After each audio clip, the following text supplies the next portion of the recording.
Hey everyone, Mr. Mc here. Welcome back to another Gran Turismo 7 video where we take a look at the newest Lap Time challenge taking place at Interlagos with the Ferrari GTO. So if you want to give this Lap Time challenge a go, it is available in sport mode until the end of July 16, 2025. And for this video, I'll document my experience and my frustrations with this Lap Time challenge and eventually provide a quick lap guide for this Lap Time challenge. So let's go ahead and get this started. And as I start the Lap Time challenge, I noticed that there was already a couple of 139s, so my goal was to try to get a 140. So we're gonna go ahead and get started with the Lap Time challenge. I'm just gonna try to carefully exit the final turn, but unfortunately the GTO is going to give me a bit of a rude welcoming where it already kicks up a bit of wheel spin and sends me into the wall.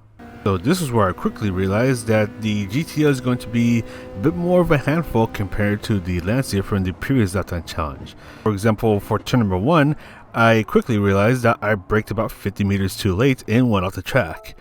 It's also not going to help that by driving in the cockpit view, it feels even more awkward driving in this perspective compared to the Lancia, whereas with this car I have a harder time seeing exactly where the right side of the car is. It almost feels like if I'm driving with the view way too low, but I'm gonna keep trying it out with this perspective and hopefully I can get close or even poke into the 140s, but maybe I'll get too frustrated with this perspective. But still doing okay. Okay, never mind, not doing okay, as the curb decides to send me spinning around.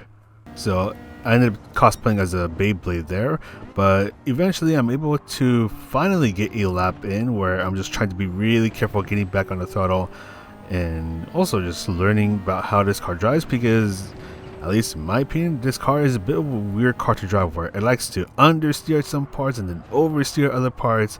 So I was definitely having a fun time trying to understand this car. And I'm going to go ahead and brake way too late and overshoot this turn by about 1 light year. But I'm going to try and see if I can try to hit the apex of this hairpin or this left turn, and yeah, I kind of missed it.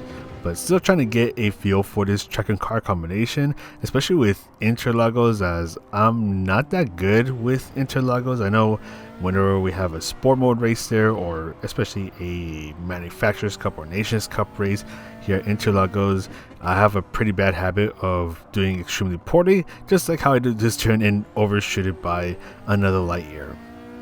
But luckily, I'm able to finally complete a lap. Gonna swing on over towards the left side of the track, shift up to 4th gear in just a moment. There we go. Gonna tuck a bit towards the left side of the track, and with this, I was able to get a 144.4, which is a starting point, but I know I can go much faster than a 144. And yeah, that's 4.5% away from the world record time, which puts me in the silver medal range. So let's try to go for gold. So gonna go ahead and improve my time down to a 143.004, just shy of a 142. Gonna try to do another lap and going down to 2nd gear for a bit more rotation into turn number 1. Try to get back on the throttle, go into 3rd gear, get back on the throttle, but the car is just gonna have a massive moment and just turn into a Beyblade. And this is where I got fed up and said, you know what, let's go back to chase cam. So chase cam with the wheel is definitely a weird combination, but this is what I'm very comfortable with. So gonna try to brake before the 150 meter board, down to 2nd gear, and just try to carefully get back on the throttle, shift up to 3rd gear as I go through this right turn. And this turn is pretty tricky because you kind of want to get the car to do a cute little slide so you can get just a tiny bit more rotation, but you don't want to slide too much to where you lose time. Then brake just before the 150 meter board, go down to 2nd gear for more rotation, try to exit on 3rd gear, be really careful getting back on the throttle. You don't want to hit the green stuff on the right, as that can slow you down or even just upset the car. Then brake just before the 100 meter board, down to 3rd gear, try to let the car roll through this turn, and just feeding a little bit of the throttle to try to maintain your speed. Use the long tire stripe on the left as the next braking point, down to 2nd gear, getting back on the throttle, a little bit of braking, trying to get the car to rotate quickly around this turn, get back on the throttle, up into third gear, brake before the curb on the right starts, down to second gear. I don't like going down to first gear, so I just do second gear, and then shift up to third gear, let go of the throttle, just a little bit of throttle input, brake just as the curb on the right ends, down to second gear. And here you can exit on third gear if you want a little more control of the car. You can see right there, exit on second gear, you get a bit more power, but that can really upset the car. So you got to be careful about that. And this was not my fastest lap.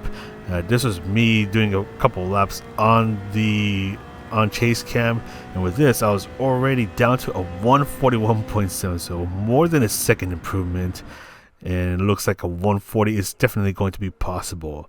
So already in the goal time range, but I really want to get that 140, so let's go ahead and keep working towards it. But unfortunately, it's definitely not going to be all sunshine and rainbows, as there's going to be a lot of ruined attempts where I make the silliest mistakes, or the car just does something that catches me off guard.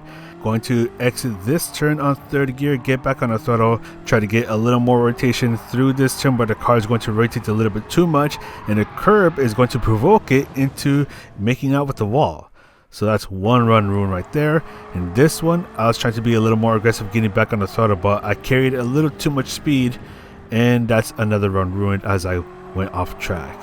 Here again, a little too much rotation, try to catch it, but the curb is just going to send me straight into the wall. But after a while, I was luckily able to improve my lap time down to a 141.3, so improving by about a tenth of a second. And then this run, I'm getting close to my ghost, and for reference, I have my ghost offset by 0.2 of a second. So right now I'm just under a tenth of a second ahead of my ghost.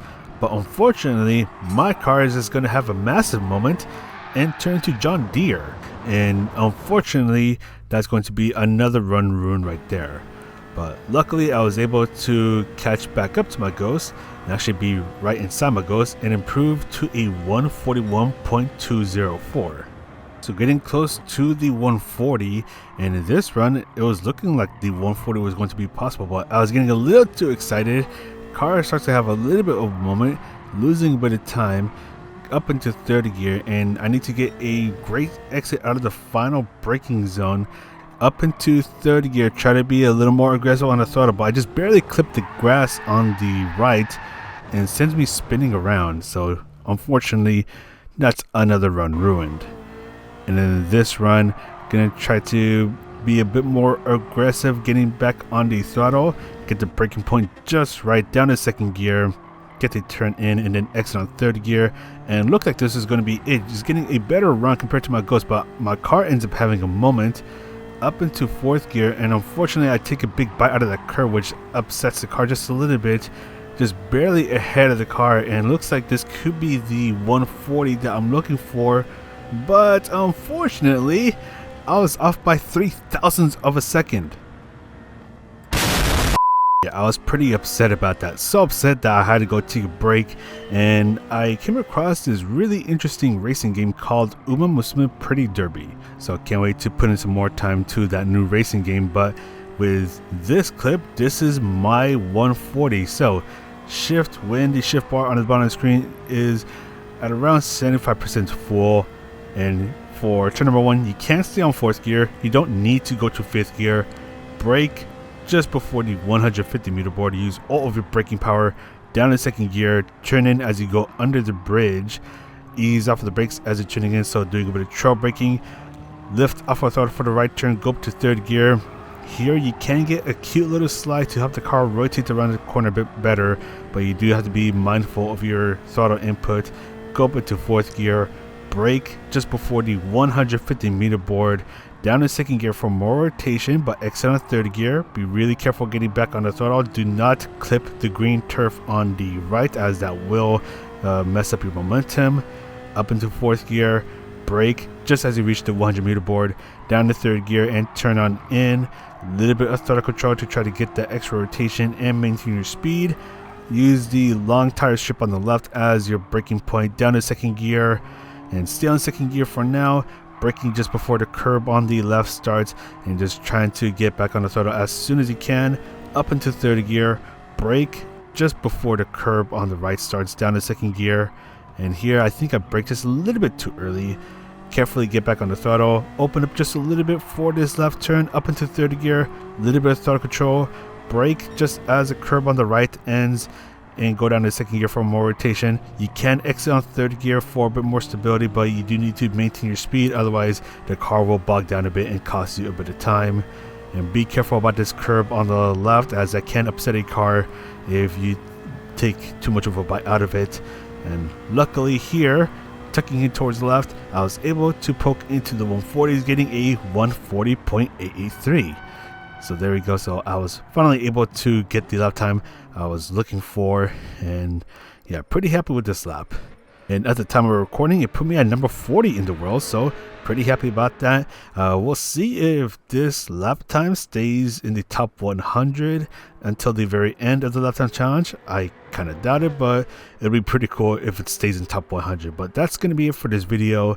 If you found this video useful or entertaining, feel free to hit the like and the subscribe button. But that's all from me.